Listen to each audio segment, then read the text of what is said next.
Reassessing the lifespans of the patriarchs, time reckoning, ancient numeracy, and the limits of literalism. The extraordinary lifespans attributed to the patriarchs in Genesis, often exceeding 900 years, have long been a focal point of skepticism, apologetics, and speculative harmonization. These figures are frequently compared with similarly exaggerated reigns in the Sumerian King List, leading some critics to argue that the biblical genealogies are derivative or mythological. Here we argue that some conclusions are premature. By examining ancient Near Eastern time reckoning systems, linguistic usage of temporal terms, genealogical conventions, and comparative historiography, we demonstrate that the Genesis lifespans need not be read as biological claims of extreme longevity, nor as copied mythology. Instead, they reflect a symbolic, administrative, or clan-based numeracy system that was meaningful within its original cultural and literary context. Importantly, this approach preserves the historical grounding of the patriarchs while rejecting both naive literalism and reductionist mythicism. Why the lifespans matter. Genesis 5 and 11 present genealogies in a strikingly formulaic structure. And X lived Y years and begat Z, and all the days of X were in years, and he died. At first glance, the numbers appear straightforward, yet their magnitude immediately creates tension with biology, archaeology, and anthropology. Pre-flood patriarchs routinely exceed 900 years. Post-flood figures gradually decline. Two dominant reactions emerge. Hyperliteralism. Humans truly lived nearly a millennium due to higher oxygen levels, altered genetics, or divine intervention. Mythicism. These figures are borrowed from Mesopotamian myth, particularly the SKL, and thus historically unreliable. Both positions assume the same premise, that the numbers are intended as modern biological age claims. Here we challenge that shared assumption. The Sumerian King's List and the false parallel. The Sumerian King's List assigns reigns lasting tens of thousands of years to antediluvian kings. These reigns are explicitly royal, political, and cosmological. Kingship is said to have descended from heaven, and the numbers function symbolically within a mythic framework. Genesis differs in critical ways. The patriarchs are not kings. The genealogies are family-based, not dynastic. The numbers decrease gradually, not abruptly. The narrative explicitly transitions from pre-flood to post-flood history. Most importantly, Genesis never claims that its figures ruled, conquered, or possessed divine status. The resemblance, therefore, is superficial. Shared numerical exaggeration does not imply shared meaning or origin. Also, I have done another video on the difference between the Sumerian King's List and Genesis. Feel free to go back and check that one out. That was the one where I basically rebutted Billy Carson, where he claims that Genesis was basically a copy of the SKL. Ancient time reckoning. What does year mean? A central error in modern readings is assumed that Hebrew sana, or year, must correspond to a modern solar year. Ancient Near Eastern cultures employed multiple timekeeping systems simultaneously. Lunar months, seasonal cycles, agricultural years, administrative units, clan or generational tallies. In Akkadian and Sumerian texts, time units are frequently context-dependent. A year may denote a cycle of status, a period of service, or a ritual interval rather than elapsed solar time. Genesis itself offers internal clues. The flood chronology switches between days, months, and years fluidly. Genealogies emphasize begetting, not birthdays. Ages are used structurally, not narratively. This suggests that the numbers function as ordered markers, not biological measurements. Genealogies as theological architecture. Biblical genealogies are not census records. They are selective, purposeful, and symbolic. Matthew's genealogy of Jesus famously compresses generations into sets of 14.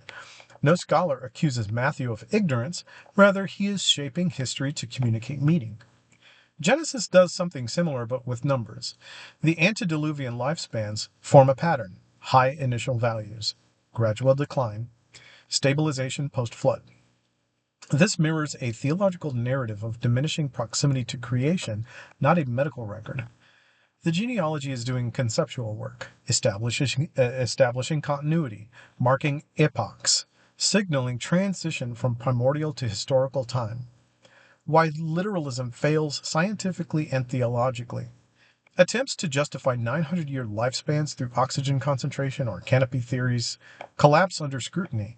No credible physiological model supports such longevity in Homo sapiens. More importantly, this kind of defense misunderstands Scripture. The Bible does not require scientific distortion to remain authoritative. When readers force Genesis into modern scientific categories, they inadvertently undermine both theology and credibility. As early Christian thinkers recognized, Scripture speaks truthfully, but not always literally. Early Jewish and Christian awareness. Ancient readers were not naive. Second Temple Jewish literature already shows interpretive flexibility regarding genealogies and ages. Church fathers such as Augustine explicitly warned against reading Genesis in ways that make believers a laughingstock before educated observers. This debate is not modern. What is modern is the insistence that faith requires rejecting interpretive nuance. A coherent alternative, patriarchal lifespans as status duration. A compelling model interprets patriarchal ages as duration of household leadership, length of clan authority, symbolic markers of genealogical prominence. Under this framework, and he lived X years refers to the span of recognized patriarchal authority, and he begat Y marks lineage transition, not biological paternity at a specific age. The total lifespan functions as a summary metric, not a death certificate. This aligns with ancient administrative practices, gradual numerical decline, and the absence of absurd reign lengths seen. Conclusion, history without myth, faith without fear. The patriarchal lifespans of Genesis do not require dismissal, nor do they require scientific contortions. They reflect an ancient mode of recording history, one that is ordered, meaningful, and symbolic without being fictional. Genesis did not copy Mesopotamian myths. It did not rewrite older stories. It did not intentionally reframe pagan texts. It spoke its own language to its own audience using numerical systems they understood. Recovering that understanding does not weaken Scripture, it restores it. The question was never whether the patriarchs lived 900 years. The question was whether we were reading an ancient text as it intended to be read. So now we're going to discuss the lunar calendar hypothesis and how the ages collapse into normal lifespans until we get to later patriarchs. So here's a focused scholarly section, treating the lunar calendar hypothesis seriously, showing where it works, where it breaks, and explains why it partially but not fully accounts for the patriarchal ages, especially as they collapse into normal human lifespans. The lunar calendar hypothesis, strengths, limits, and the gradual normalization of lifespans. One of the most frequently proposed explanations for the extreme ages of the patriarchs is the lunar calendar hypothesis. In its simplest form, the hypothesis suggests that the years recorded in Genesis are not solar years but lunar months, later misread as years by modern readers. Under this model, a patriarch said to live 900 years would instead have lived approximately 75 solar years, well within a normal human lifespan. At first glance, this approach appears attractive. It offers a clean mathematical solution and avoids appeals to supernatural biology or atmospheric anomalies. However, a closer examination reveals that while the lunar hypothesis explains some features of the text, it fails as a comprehensive explanation. Mathematical collapse into plausible lifespans. When applied mechanically, the lunar conversion produces striking results. Dividing the antediluvian ages by 12 yields approximate solar lifespans, such as Adam, 930 lunar years equals 77 solar years. Methuselah, 969 lunar years equals 80 solar years. Noah, 950 lunar years equals 79 solar years. These values fall squarely within realistic human longevity, especially for pre-modern populations. More importantly, the post-flood genealogies in Genesis 11 show a progressive decline in stated ages. When these later figures are converted using the same lunar assumption, the resulting solar ages quickly fall into ranges that are too short to be biologically plausible, sometimes implying lifespans of 20 to 30 years, and for Terah, as low as 17 years. This is the first major warning sign. The internal inconsistency problem. The lunar hypothesis encounters a serious internal contradiction. Genesis uses months and years simultaneously. In the flood narrative, Genesis 7 and 8, the text carefully distinguishes days, months, and years. If the author were using lunar months but calling them years, the narrative would collapse into confusion, yet it does not. The chronology of the flood is internally consistent and precise. Furthermore, Genesis describes patriarchs begetting children at ages such as 65, 70, or 130. If these figures are lunar months, the implied biological ages would be between 5 and 11 years old, which is untenable. This alone disqualifies a strict lunar month reading. Why the hypothesis persists. Despite these issues, the lunar calendar hypothesis continues to surface because it correctly intuits something essential. The numbers are not functioning as modern biological age statements. Ancient Near Eastern cultures frequently used time units symbolically, administratively, or socially, rather than biologically.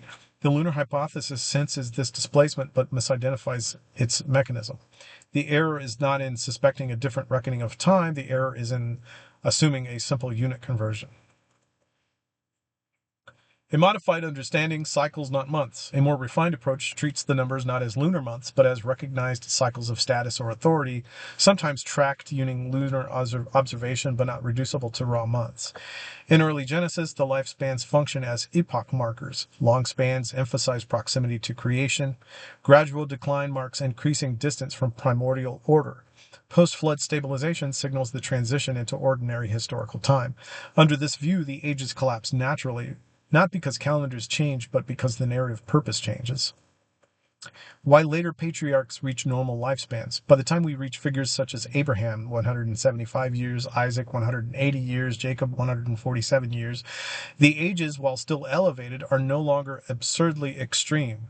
They sit at the upper edge of plausible longevity, even under a solar year reading. This transition is not accidental. Genesis is phasing out symbolic numeracy and moving toward historical realism. The numbers cease to function as theological scaffolding and begin to function as traditional memory, reflecting a cultural awareness of normal human limits. Notably, Moses, raised and educated in an Egyptian context, deeply familiar with symbolic numeracy, dies at 120 years, explicitly described as an exceptional but finite lifespan.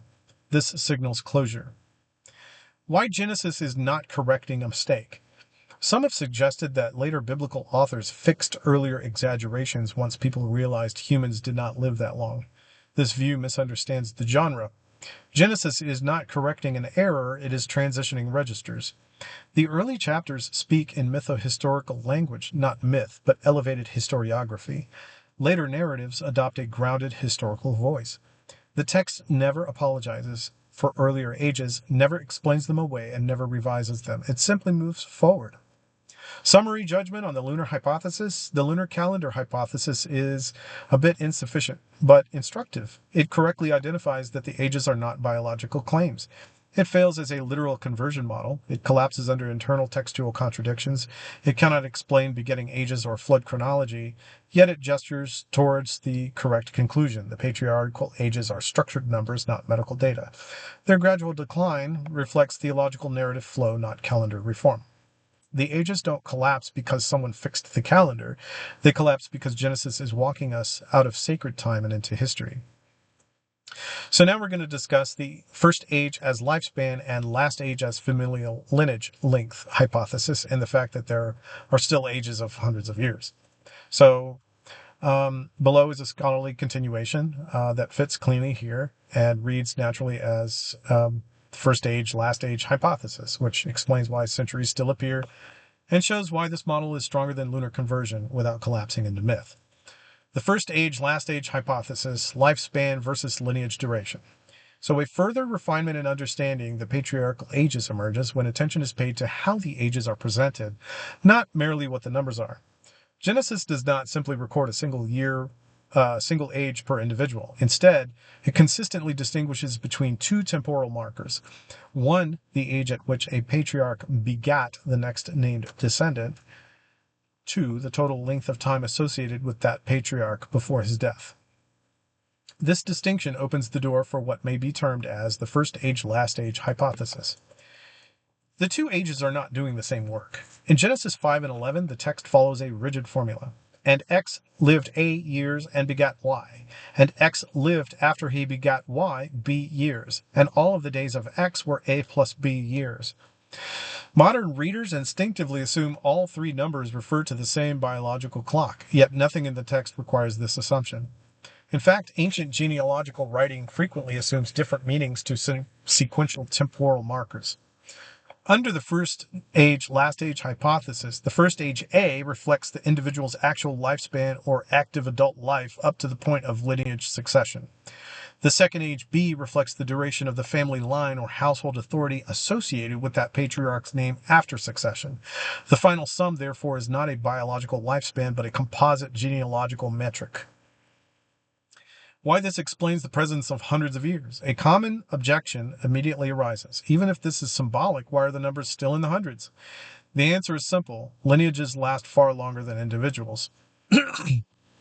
In ancient societies, the patriarch's name often functioned as a dynastic label, much like a house, clan, or founding ancestor. Authority, property, and identity continued under that name until a major genealogical or covenantal transition occurred. Thus, X lived after he begat Y 800 years does not mean the man physically lived 800 more years. It means the house of X persisted in recognized genealogical authority for that duration. This explains why the totals remain large, while the functional human lifespans remain reasonable. Internal support from the text. This hypothesis aligns with several internal features of Genesis. The patriarch is often mentioned long after the supposed end of his biological viability. Genealogies omit intermediate generations elsewhere, showing flexibility in generational accounting. The narrative emphasis is not on death dates, but on succession. Crucially, the text does not say, and what X physically lived after he begat Y. It says, and X lived after he begat Y. In ancient genealogical idiom, to live often meant to continue in recognized standing, not merely to breathe. Why the numbers decline over time. Under this model, the gradual decline in ages reflects shortening lineage dominance, not shortening human lifespans. As populations increase, clans fragment, authority decentralizes, no single patriarchal name dominates for centuries.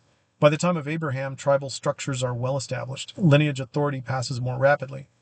Numbers naturally fall toward realistic human lifespans. Yet they remain elevated because the text still preserves genealogical memory, not biological exactitude.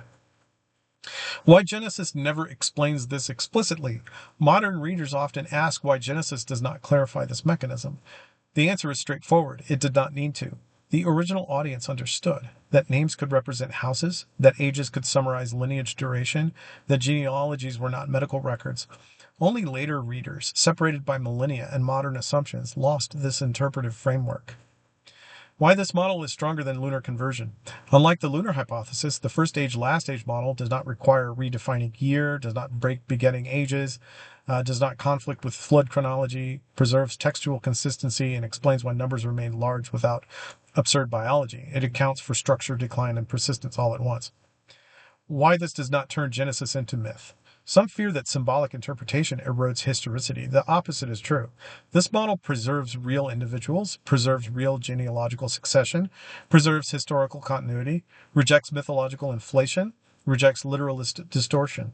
Genesis is neither myth nor modern biography. It is ancient historiography operating within its own conventions. The patriarch did not need to live 900 years for his name to endure 900 years. So now we'll describe how the math in lifespan descent compares between SKL and Genesis and how that is not copying but potential methodology influence. Mathematical descent in the Sumerian King List and Genesis. Methodological convergence without literary dependence. One of the most frequently cited arguments for biblical copying from Mesopotamian sources is the apparent similarity in numerical structure between the Sumerian King's List and the genealogies of Genesis. Both traditions present extremely large numbers early in their records, followed by a gradual numerical decline as the narrative approaches historical time. At first glance, this similarity appears compelling. On closer inspection, however, the mathematics of descent in each corpus reveals fundamentally different purposes, rules, and constraints, pointing not to plagiarism, but to shared historiographical methodology common to the entire ancient Near East. The mathematical structure of the SKL assigns reign lengths to antediluvian kings that are not merely long but astronomical. Reigns measured in tens of thousands of years, numbers expressed in sexagesimal units, sar, ner, and sos. Explicit statement that kingship descended from heaven. Crucially, the SKL shows stepwise collapse, not gradual biological decline. A dramatic numerical discontinuity at the flood, a shift from mythic cosmology to political record keeping. The numbers are not genealogical and not biological. They function as cosmic legitimization of kingship, embedding political authority within divine order. The mathematics here is symbolic abstraction, not historical memory. The mathematical structure of Genesis. Genesis, by contrast, exhibits a smooth numerical gradient. High but bounded values, hundreds, not tens of thousands. Gradual decline across generations. No abrupt discontinuity at the flood. Continued genealogical continuity post-flood. Importantly, numbers are tied to familial succession, not royal reigns. There is no claim of divine kingship, no sexagesimal exaggeration, no cosmological justification of authority. Genesis operates with numerical constraint or restraint, even in its most elevated figures. Why do similar descent patterns exist at all? The key question is not whether both traditions show numerical descent, but why ancient writers would do so at all. In ancient historiography, numerical magnitude signaled antiquity, proximity to origins, and foundational authority. Across cultures, the distant past is numerically expanded. The recent past is numerically compressed. Numbers function as temporal distance markers, not measurements. This is not copying, it is method. Just as early maps distort scale near the edges and sharpen detail near to the center, ancient histories expanded early time to convey depth and significance. Convergent methodology versus literary dependence. Copying requires more than similarity. It requires shared narrative content, shared literary framing, shared numerical systems, shared theological claims. Genesis shares none of these with SKL. What it shares instead is a common historiographical instinct to express time deep through numerical magnitude. This is analogous to independent cultures inventing pyramids or calendars, not because they copied one another, like the Mayans copying the Egyptians, but because similar problems generate similar solutions. Why Genesis deliberately avoids SKL extremes. If Genesis were copying the SKL, one would expect sexagesimal multiples, tens of thousands of years, divine kingship language, abrupt numerical collapse. Instead, Genesis rejects all of these. Its numbers are large, but human-scaled. Its descent is smooth, not catastrophic. Its authority is familial, not imperial. This suggests deliberate differentiation, not dependence. Influence without imitation. It is entirely reasonable to propose methodological influence without textual borrowing. Ancient scribes shared numerical conventions, temporal symbolism, genealogical compression techniques, and cultural assumptions about antiquity. Genesis participates in this shared intellectual environment while subverting its theology. Where Mesopotamia grounds authority in divine kingship, Genesis grounds it in covenantal lineage. These numbers may speak a common mathematical language, but they tell different stories. Why this strengthens and not weakens the biblical account. Recognizing methodological convergence allows us to avoid two errors. One, treating Genesis as naive science, and two, treating Genesis as derivative myth. Instead, we see Genesis as a sophisticated ancient text, aware of its cultural environment, yet intentionally distinct in purpose and meaning. The descent of numbers is not evidence of copying, it is evidence of shared ancient reasoning about time. Genesis did not borrow Mesopotamian numbers, it spoke the ancient language of time and then told a different story with it. I plan to do a little bit more study on the numbers, just for my own study. And if I come up with anything additional on this particular subject, I'll share another video. But with that, thank you very much for tuning in.